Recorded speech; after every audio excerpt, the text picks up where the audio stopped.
Good morning. अब हम कल का टॉपिक सॉलिड वेस्ट मैनेजमेंट को कंटिन्यू करते हुए आज उसमें आगे देखेंगे कि जो सॉलिड वेस्ट मैनेजमेंट है, एक तो जो अर्बन एरिया से निकलता है या इंडस्ट्रियल एरिया से निकल रहा है, इसके अलावा जो बायोमेडिकल वेस्ट होता है वो भी सॉलिड वेस्ट मैनेजमेंट का ही पार्ट होता है। तो आज हम बायोमेडिकल वेस्ट के बारे में देखेंगे कि क्या होता है और क्या इसके सोर्सेज होते हैं और इसके मैनेजमेंट के क्या क्या मेथड होते हैं। तो what is biomedical waste? Biomedical waste is any waste which is generated during the diagnosis, treatment और इम्यूनाइजेशन ऑफ ह्यूमन बींग्स और एनिमल्स। तो जो बायोमेडिकल वेस्ट होता है वो कोई भी वेस्ट जो कि ट्रीटमेंट के टाइम पर या डायग्नोसिस के टाइम पर ह्यूमन या एनिमल्स इनमें से जनरेट होगा। It also include the waste generated during research activities involving the production of testing of biologicals which means any preparation made from organism और माइक्रो ऑर्गेनिज्म और product of metabolism and biochemical reaction. तो इस तरीके से जो भी process चल रही है कि इसी चीज़ की टेस्टिंग की जा रही है या ऑर्गेनिज्म या माइक्रो ऑर्गेनिज्म के थ्रू या फिर मेटाबॉलिज्म या बायोकेमिकल रिएक्शन का जो भी प्रोडक्ट बन रहा है वो बायोमेडिकल वेस्ट में इन्वॉल्व किया जाता है। Sources of biomedical waste. Common producer of biomedical waste include hospitals, nursing homes, or other healthcare units, pathological and research laboratories, blood banks, veterinary institution, home health care, funeral homes and animal slaughters houses। तो ये सारे इसके sources होते हैं जहाँ से किसी भी टाइप का बायोमेडिकल वेस्ट जनरेट या प्रोड्यूस होता है। जैसे हॉस्पिटल्स हो गए, नर्सिंग होम्स हैं और health care units, research laboratories, pathological labs, blood banks, veterinary institutions, home health care और इसके अलावा जो फ्यूनरल्स होम होते हैं और इस तरीके से ये जो सारे सोर्सेज जहाँ पे जो भी लिविंग ऑर्गेनिज्म है उससे जो भी वेस्ट प्रोड्यूस किया जाएगा या जो भी उसमें जो भी उसका कोई पार्ट है या तो ये सब बायोमेडिकल वेस्ट में इंक्लूड किए जाते हैं। Disposal of biomedical waste. There are various method of dealing with biomedical waste including incineration, deep burial, autoclaving, microwaving, chemical disinfections, shredding and disposal in municipal landfill. तो ये सारे इसके डिस्पोजल के methods हैं या कि किस तरीके से बायोमेडिकल वेस्ट को डिस्पोज किया जाता है। तो इसको इंसिनरेशन किया जा सकता है कि जो बड़े बड़े फाइनेंस होती हैं उनमें इनको जलाया जाए। डीप ब्यूरियल की गहराई में दबा करके उनको जलाया जाए। ऑटोक्लेविंग, माइक्रोवेविंग की जिससे उसमें जो माइक्रो ऑर्गेनिज्म है वो ख़त्म किए जा सके। केमिकल डिसइंफेक्शन जैसे कि लैब्स में यूज़ में लिए जाते हैं कि जो लैब की जो स्लैब होती है उसकी सरफेस साफ़ करने में। इसके अलावा जो लैब एपरेटस होते हैं उनको साफ़ करने के लिए डिसइंफेक्टेंट यूज़ में लिए जाते हैं। Shredding and disposal in municipal landfill. तो ये जो भी है इसको इस तरीके से क्लीन करने की कोशिश की जाती है। Biomedical waste management. The management of biomedical waste is a crucial issue in health and environmental management. तो ये बहुत ही ज़्यादा क्रूशियल इशू है कि किस तरीके से हेल्थ एंड एनवायरमेंटल मैनेजमेंट किया जाए। क्योंकि अगर किसी एरिया में अगर बायोमेडिकल वेस्ट की मात्रा बहुत ज़्यादा बढ़ गई तो वहाँ पे दूसरे माइक्रो ऑर्गेनिज्म ऐसे माइक्रो ऑर्गेनिज्म ग्रो करने लग जाएंगे जो कि जो अदर लिविंग ऑर्गेनिज्म हैं उनकी हेल्थ पर नेगेटिव इफ़ेक्ट डालें, वहाँ के एनवायरनमेंट को ज़्यादा से ज़्यादा पॉल्यूटेड करेंगे।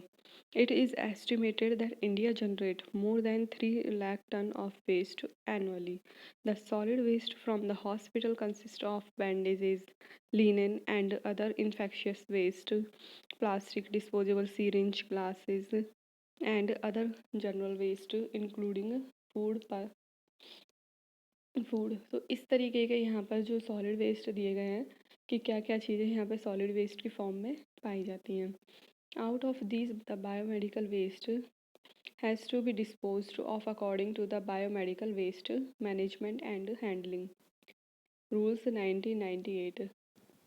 It directs the following: To set up the requisite biomedical waste treatment facility like incinerator, autoclave, microwave system for the treatment of waste or ensure requisite treatment of waste at a common waste treatment facility or any other waste treatment facility.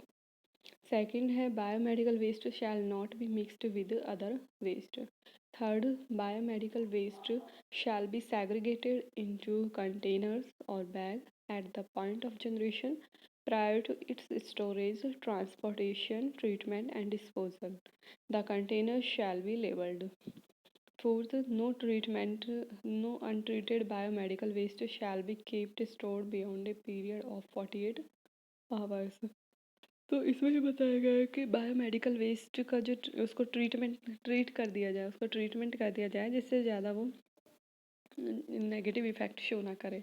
जैसे कि incinerator में उसे treat कर दिया या autoclave microwave system, तो इसके through उसका क्या है, जो ट्रीटमेंट कर दिया जाता है जिससे कि जो वेस्ट है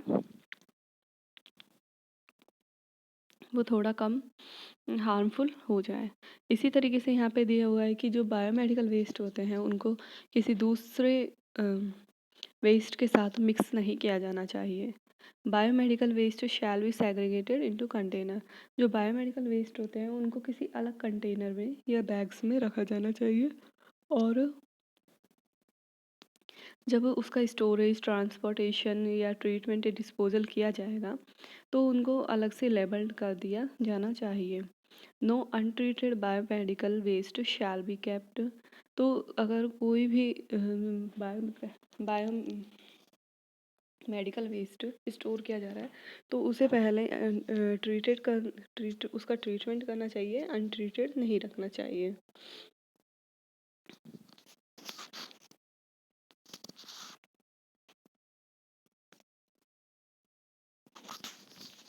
अब इसके बाद यहाँ दिया हुआ है नेक्स्ट कि किस तरीके से उसे रखा जाना चाहिए। Every authorised person shall maintain records related to the generation, collection, reception, storage, transportation, treatment, disposal, and any other form of handling of biomedical waste in accordance with these rules and any guidelines issued।